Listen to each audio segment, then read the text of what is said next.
Well, a warm welcome to all of you to our worship service here at the First Unitarian Church in Salt Lake City. And a special welcome to those of you who may be joining us for the very first time. And since we won't have a chance to actually meet personally following the service, I hope you still somehow gain a sense that we are a lively and engaged church community. Please join us for a Zoom coffee hour on Sunday, this Sunday at 11 o'clock. Check out our website for the link as well as for other opportunities for coming together in small groups, book groups, different learning experience, wonderful activities going on in this church community all the time.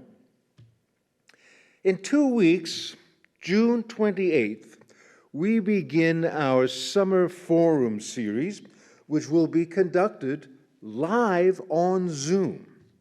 Be sure to tune in on Sundays, every Sunday, beginning at 10 o'clock. The Summer Forum series will be hosted by Tim and Kathy Chambliss. They have put together another extraordinary lineup of speakers for the 8-week series. Our regular worship service will end next Sunday, Father's Day. Now, if we were not operating under the influence of a global pandemic, we would have had our all-church picnic today following the service, and what a beautiful day it is. It just breaks my heart. And the service itself would have included a flower communion. And this is a lovely tradition which Reverend Monica will introduce a little later on in our service this morning.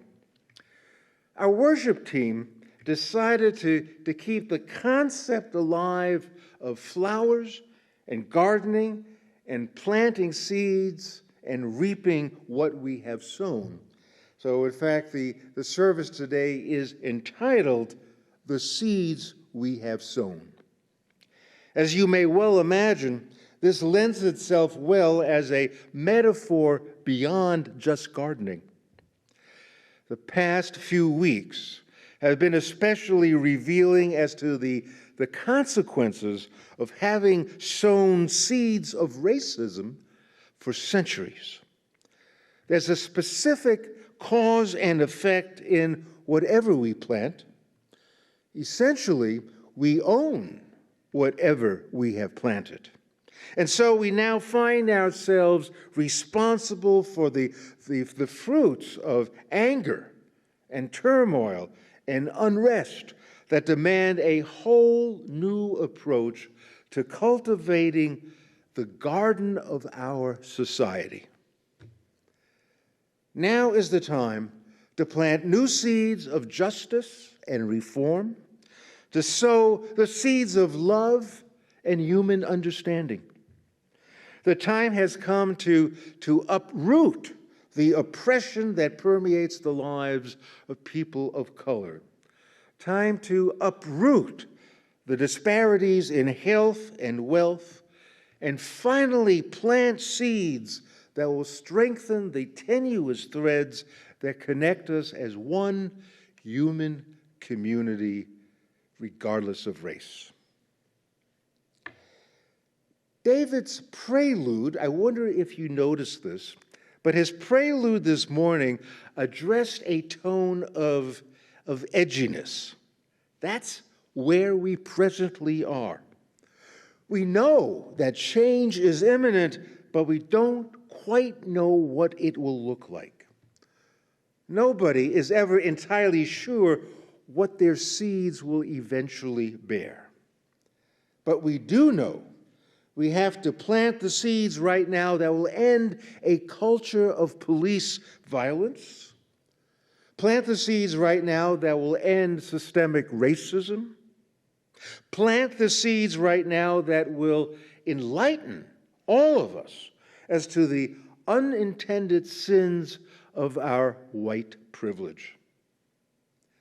May our worship service begin now with the lighting of our chalice, a lighting for the infinite possibilities of love.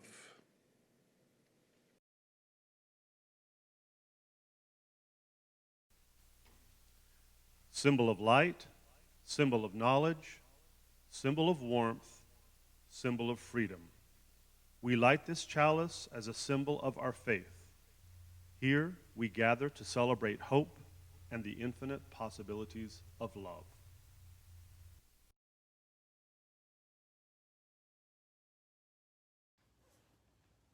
When we bought our home, we were excited that there were 2 beautiful giant trees in the backyard. Anyone that knows me knows I love the image of trees and trees themselves. I love how trees are grounded into this earth but soar into the sky.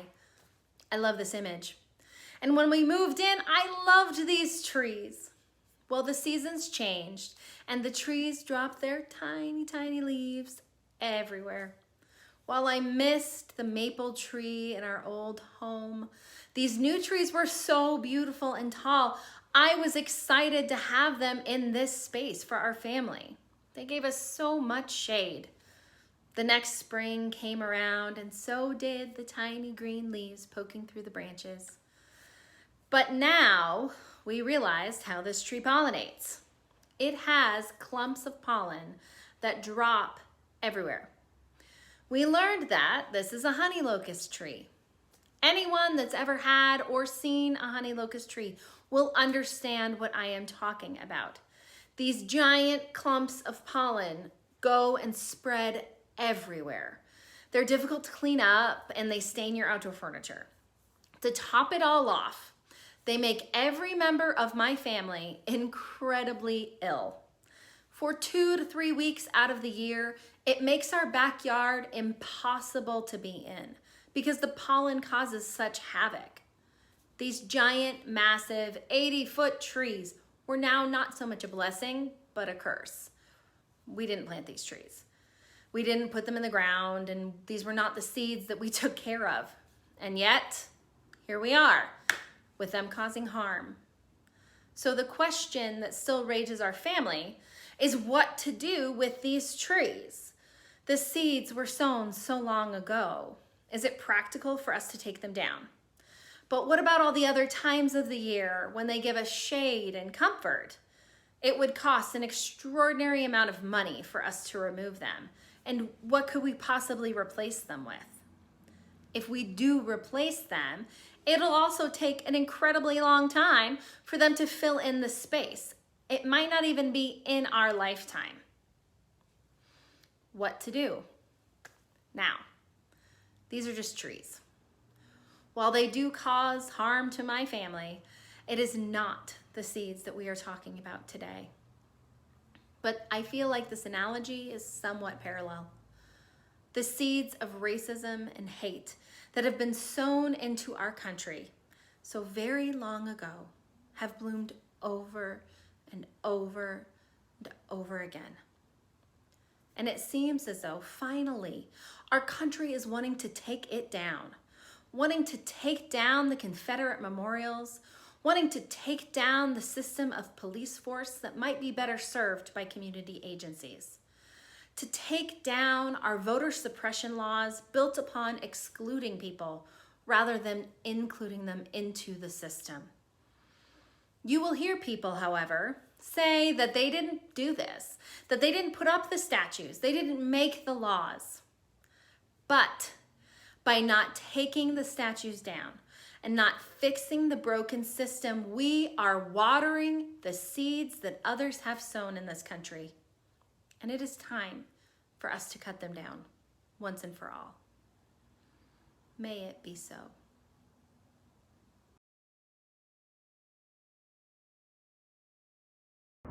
Today, as the church year draws near its close, we are celebrating our flower communion, remembering the ministers who established it, the Reverends Norbert and Maya Čapek.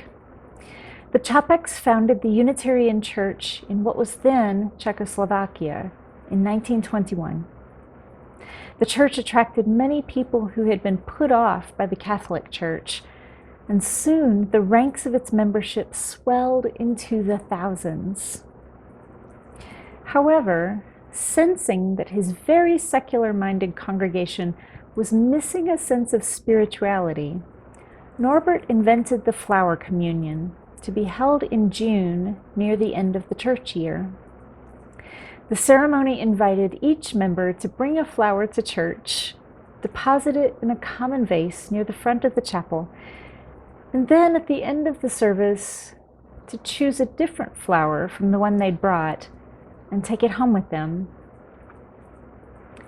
The ceremony signified the beauty of each individual member of the congregation, and that the diversity of members meant that the sum of what each person brought to their community was far greater and more beautiful than the individual parts. In 1939, Maya visited the United States, bringing the flower communion with her and first introducing it to American Unitarians in Cambridge, Massachusetts. Norbert fatefully remained in Europe.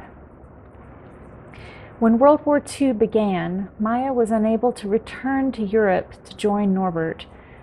2 years later, Norbert and his daughter were arrested by the Gestapo on charges of listening to foreign radio news broadcasts, which was a capital offense.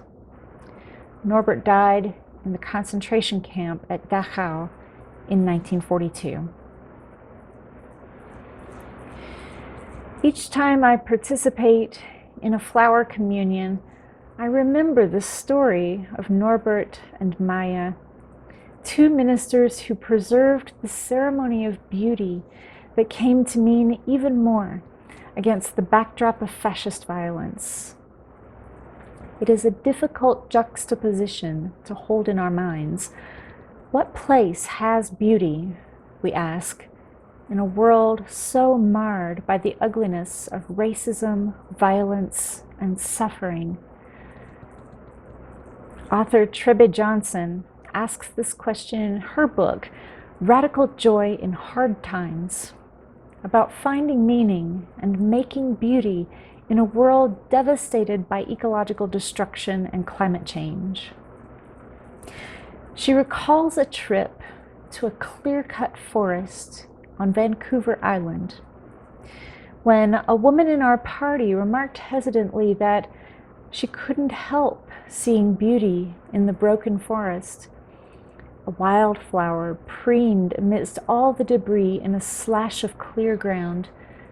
A bird sang. A shaft of sunlight pierced the tangle of boughs. "I didn't think I should say anything," she admitted.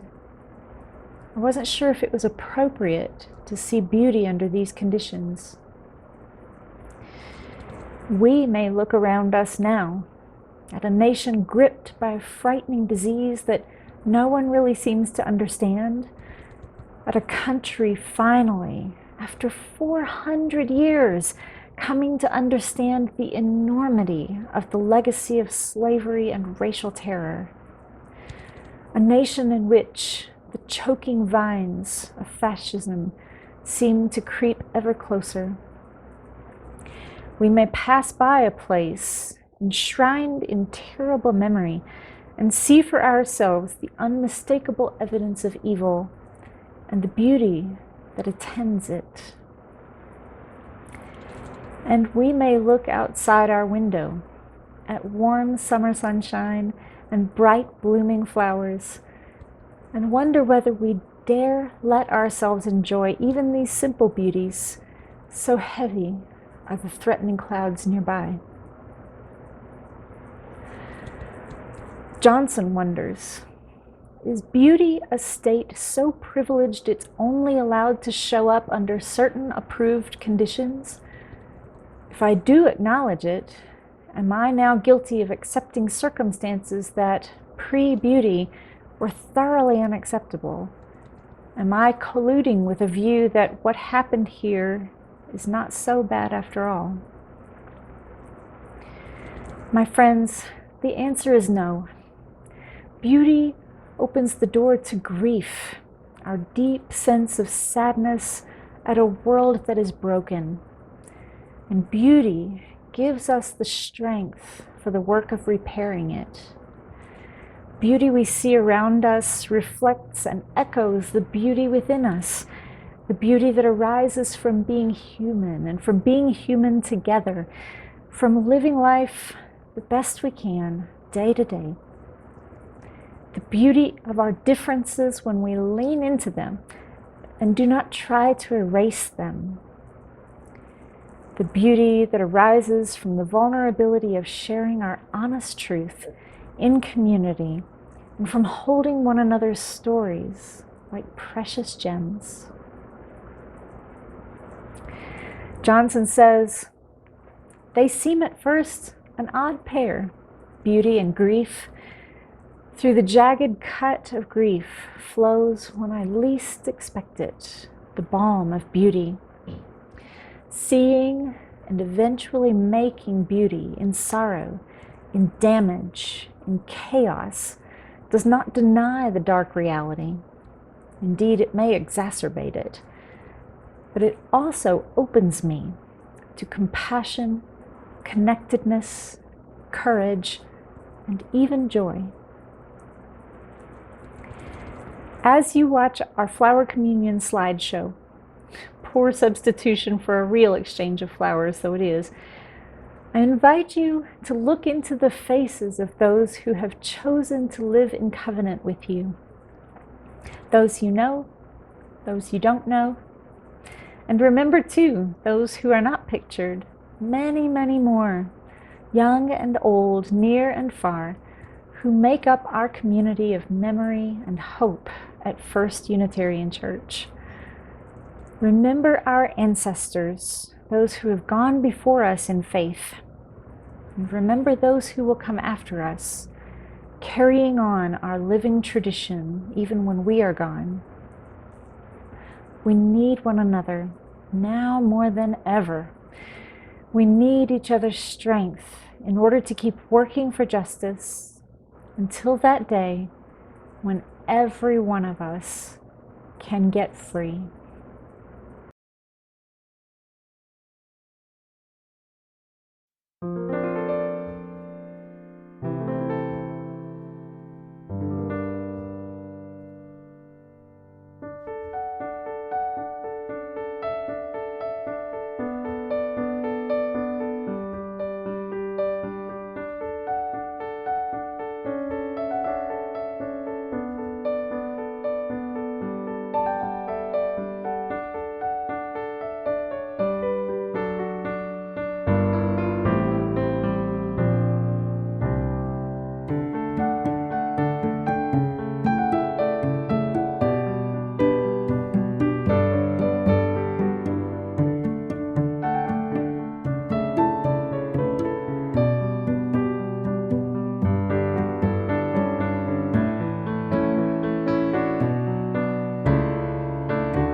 The flower ceremony is a great reminder, thank you, Reverend Monica and Reverend Chopik, a reminder that pain and sorrow need not preclude joy and beauty.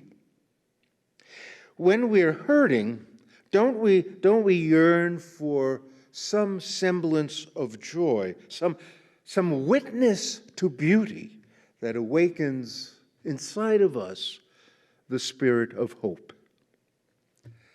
The arts have often provided that source of hope, or better yet, an outlet for expression to remind us that beauty can never be defeated.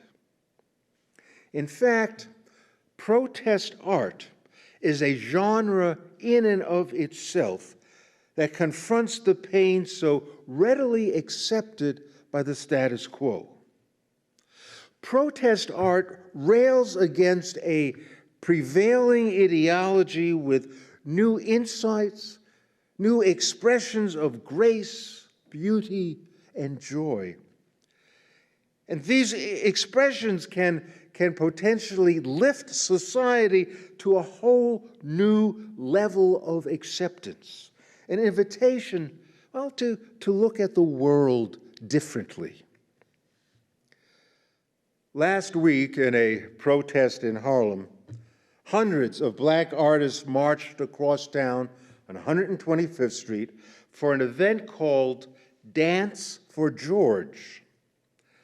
The music was a great mix of electric boogie, hip-hop, and some R&B classics. There was joy.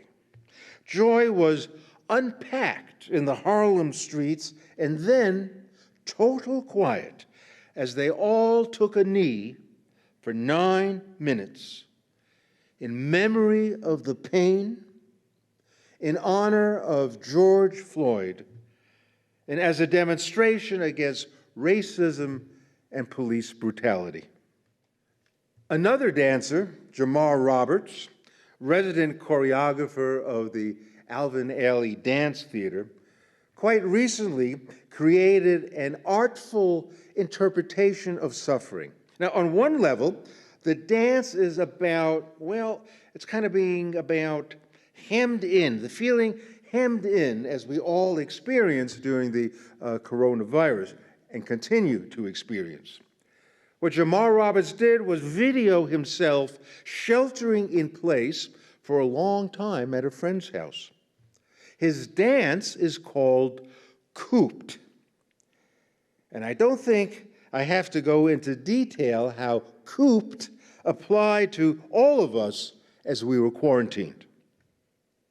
Jamar Roberts dances this seeming oxymoron, movement during confinement. We see the anguish as he struggles to find grace and beauty. But Jamar Roberts pushes us into a deeper understanding.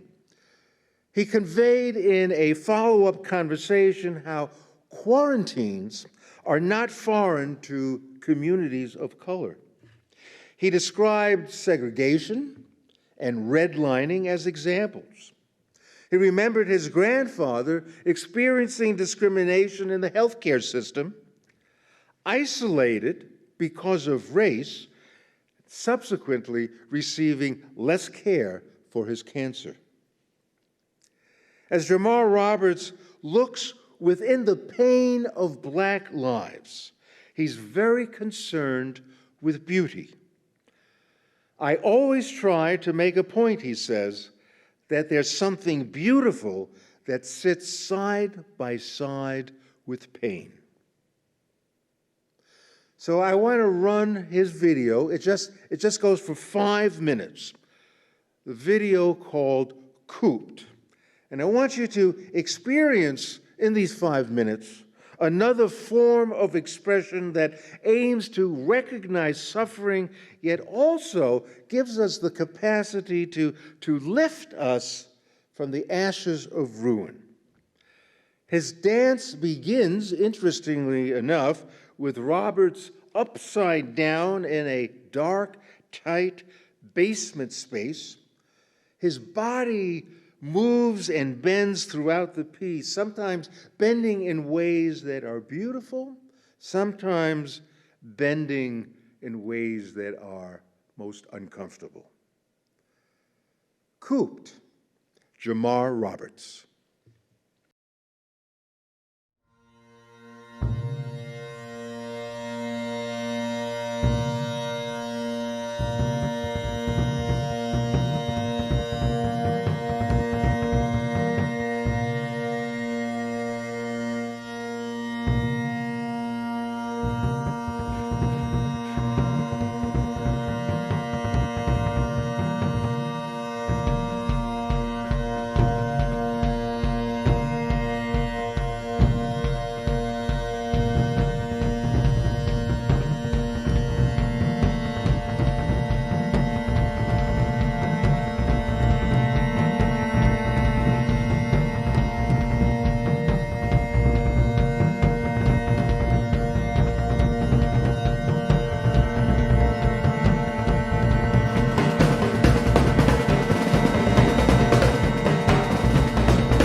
Well, the dance that we just saw may well be a bit personal in that the confinement we experienced, especially in the early going of the pandemic, added significantly to levels of stress and certainly a bit of discomfort. We became restless pretty soon.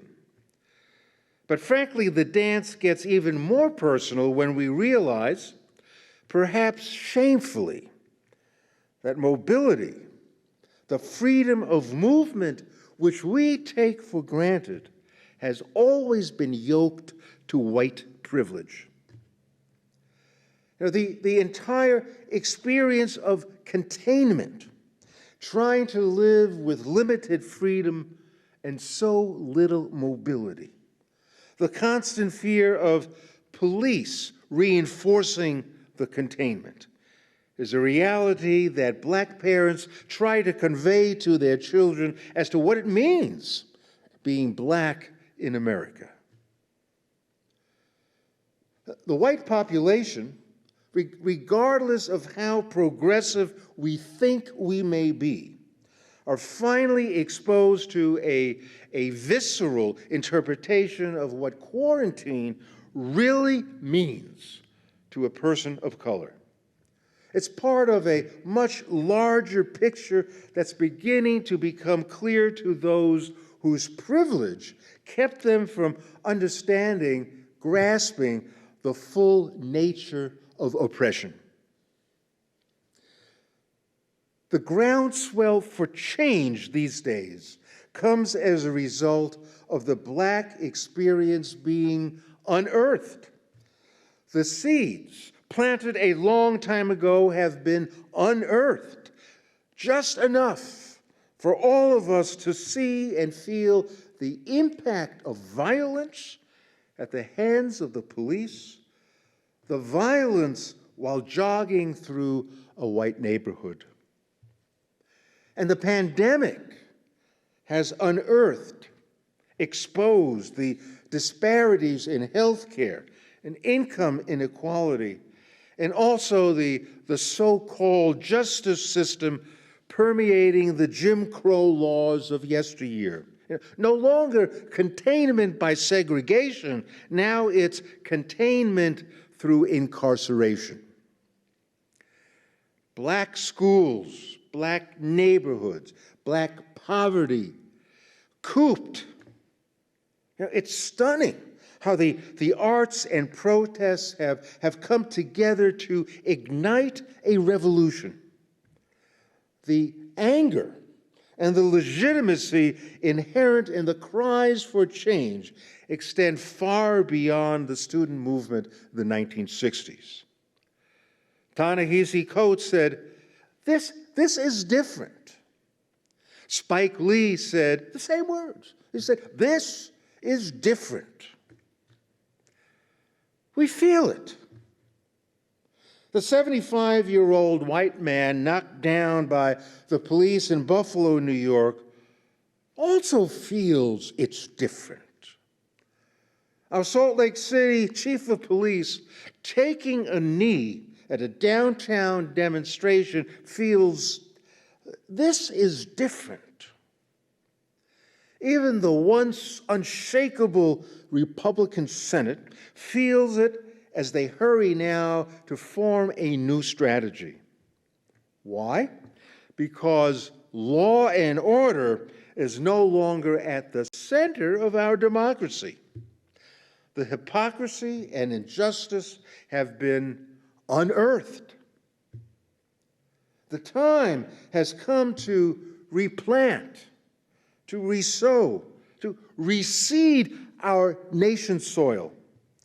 Reseed it with new rules, new laws, and a new economy bringing a broader justice to everyone. In Psalms 126, we read, "Those who sow with tears will reap songs of joy." In Paul's letter to the Galatians, God can bring joy out of dire and even tragic events. God can bring joy out of even tragic events. We know this to be true today, at this moment. Today, we feel the joy, the beauty, and the hope lifted from a huge tragedy. And we need to keep going. We just can't let up. We join now our voices, our tears, our protests, our knees, our anger to the overwhelming movement demanding change. Together, we will plant the seeds for a new America. Can't you feel it? Can't you feel that right now? Amen.